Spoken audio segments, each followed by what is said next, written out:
এলাকায় মস্তানি চাঁদা কায়েম করা, বিএলওর অফিসে সাধারণ মানুষ যদি একটা রেকর্ড করতে যায় তাকে প্রাথমিক তৃণমূলের ব্লক সভাপতিকে 200 টাকা চাঁদা দিতে হয়। আমতলায় যদি কোনো মানুষ যদি ঘর করে তাদেরকে প্রাথমিক 50,000 টাকা চাঁদা লাগবে পঞ্চায়েতের এনওসি দিতে গেলে। আজকে হিন্দুদের বড় বড় জায়গা আমতলায় দখল করে নেওয়া হচ্ছে এখানকার শেখ শাহজাহানের নেতৃত্বে। সময় আসবে একদিন, সেই দিন এলাকা ছেড়ে পালাতে পারবে না, মানুষ জাগ্রত হবে। তাই সারা বাংলার মানুষ আজকে একটা কথাই বলছে, উই ওয়ান্ট জাস্টিস। কেন বলছে? কেন মানুষ জেগে উঠছে? কেন বোনেরা আসছে? কেন মায়েরা আসছে? কেন ভাইয়েরা আসছে? কেন শিক্ষিত সমাজ আসছে?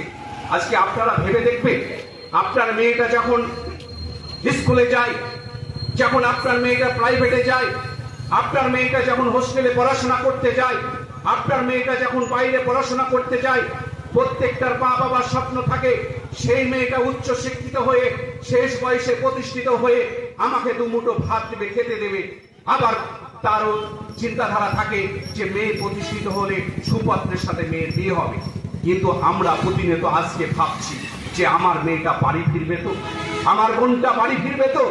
আজকে সমস্ত দিকে তৃণমূলের গুন্ডা মস্তান, আজকে লুটেরা, ধর্ষণকারী আজকে রাস্তায় কুকুরের মতো খেপা কুকুরের মতো দাঁড়িয়ে আছে, পাশবিক অত্যাচার করছে সাধারণ খেটে খাওয়া মানুষ, মা বোন থেকে শুরু করে প্রত্যেকটা প্রান্তে। আমরা এর বিরুদ্ধে সোচ্চার হতে চাই, আমরা এর বিরুদ্ধে জনমত জাগ্রত করতে চাই। আজকে মানুষকে সংগঠিত হতে হবে, আজকে আপনাদেরকে রুখে দাঁড়াতে হবে, আপনাদেরকে প্রতিবাদের ভাষা খুঁজে নিতে হবে। 17 বছর আগেকার কথা, পার্শ্ববর্তী দেশ বাংলাদেশ, 17 বছর আগে 17 বছর একটানা শেখ হাসিনা ক্ষমতায় আছে, আওয়ামী লীগ পার্টি। সেখানে বিএনপিকে ভোটিয়ে শেখ হাসিনা বাংলাদেশের ক্ষমতায় আসে। বাংলাদেশের মানুষের উপর অস্বাভাবিক অত্যাচার শুরু হয়। বাংলাদেশ মানুষ স্বাধীনভাবে কথা বলতে পারতো না। বাংলাদেশের মানুষ কি খাবে, কি পরবে, কোথায় যাবে, কোথায় ঘুরবে, সেই রকম কথা বলার অধিকার ছিল না।